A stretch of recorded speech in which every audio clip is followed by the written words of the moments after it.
Yes, people, how's it going? Welcome back to Lilywhite Lane. Spurs 3, Morecambe 1. Spurs are into the fourth round of the FA Cup. But look, we did make it hard work for ourselves. Bloody hell, we made it very hard work for ourselves. But we did get there in the end. Thank bloody God for that, I honestly believed when it came to that 70th minute, before we made those substitutions that obviously changed the game, I thought, oh, for goodness sake, it's all gone back to Spurs. It's all gone to pot. We're honestly going to get knocked out of this competition. But look, we did have to bring on some of our top players, which is frustrating because the likes of Ndombele that were on the pitch, and I'll get to Ndombele in a minute, but look, the likes of Ndombele and the Celso and those sorts of players on the pitch, they just weren't cutting it. They were absolutely pathetic today, Ali, and you could see straight away that it's not our team that's bad. It's our bench that's awful. It's our second team. It's our team that needs to, come in for these sorts of games that are absolutely, pathetic. Because as soon as three of our best players came on, Skip, Kane, and Skip, Kane, and Mora, the game changed massively. If we had Son on there, we would have probably won it about 5-1. He would have taken that Kane chance that he didn't. But look, we come in at the end. We scored 3 goals, and you can see straight away, just those 3 players changed the whole dynamic of the game. Absolutely fantastic. Mora bagged 1, Kane bagged 1, and can we just talk about Harry Winks' brilliant goal? He loves a crazy goal, doesn't he? He did one in the Europa League.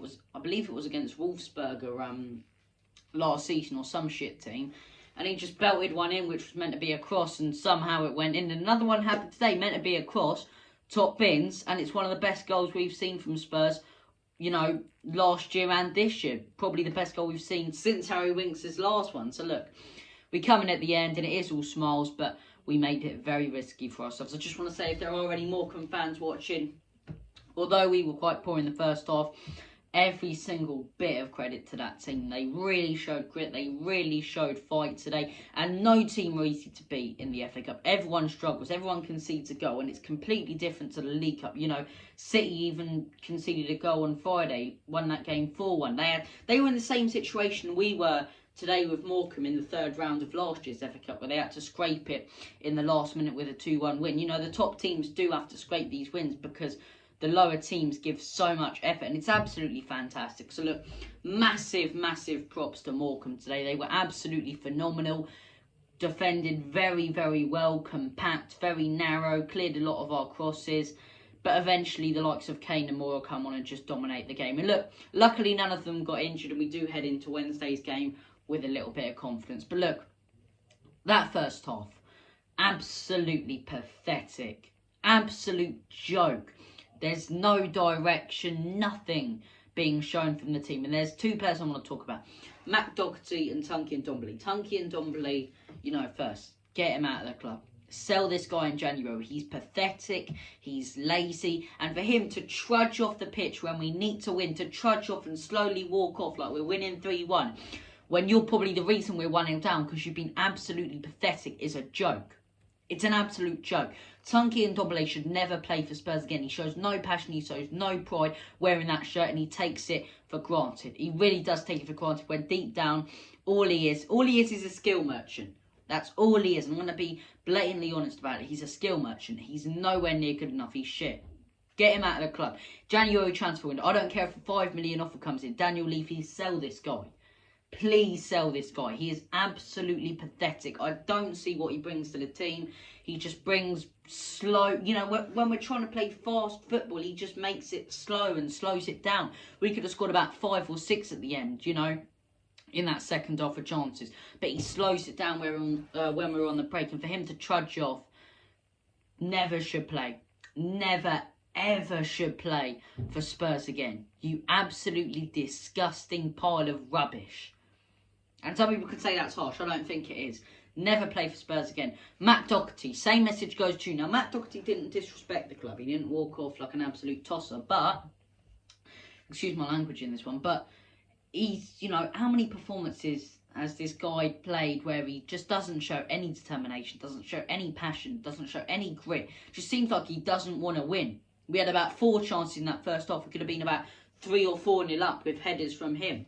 and he just skies them way over. Easy headers. You know, Harry Kane and Lucas Moura start this game. We would have won this game about 10-0. And that's why I'm not going to have a go at the entire team for a poor performance. Because I think our team was good today, apart from, you know, 2 or 3 players in Matt Doherty, Tunky and Ndombele. And probably, you know, probably Japhet Tanganga. I'm not going to be too hard on him. He's a young guy, but I think we should sell him in January. He hasn't been good enough recently. He's so low on confidence now. So low on confidence based on the Chelsea own goal and the game today. And look, I don't see where he gets into the team, especially when Romero comes back. We've got Romero and Dyer, Sanchez fighting to get into the team. That's going to make things more interesting because both Sanchez and Dyer and Romero aren't going to take their positions for granted. They're going to know that, you know, that they're going to have to fight for that centre-back position. So we should get a more assured defence when Romero comes back and obviously when Dyer comes back from COVID. But this guy, Japhet Tanganga, he doesn't get in at right back, especially if we're bringing in, you know, he doesn't get in over Royale, even though he's been poor. Doesn't get in over Traore if he comes to Spurs left back. Doesn't get in over Reguilon or Davies. I just don't see where he fits into the team, in all honesty. I really don't. But look, I digress. We got there in the end. It is the magic of the FA Cup. It really is. I'm not going to be too harsh because most teams struggle. There are no easy games in the FA Cup. Even Chelsea yesterday conceding the goal.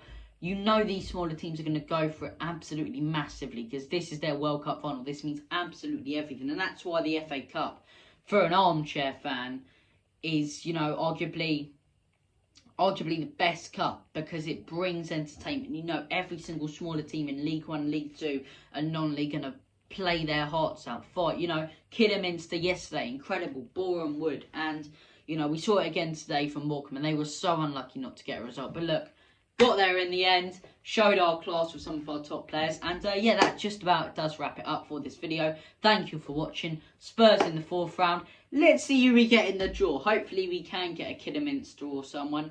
Knowing our luck, we'll get, you know, Manchester City or something like that. But we'll have to wait and find out. Thank you for watching this video. And as always, come on you Spurs, Nick out. In Conte, we trust.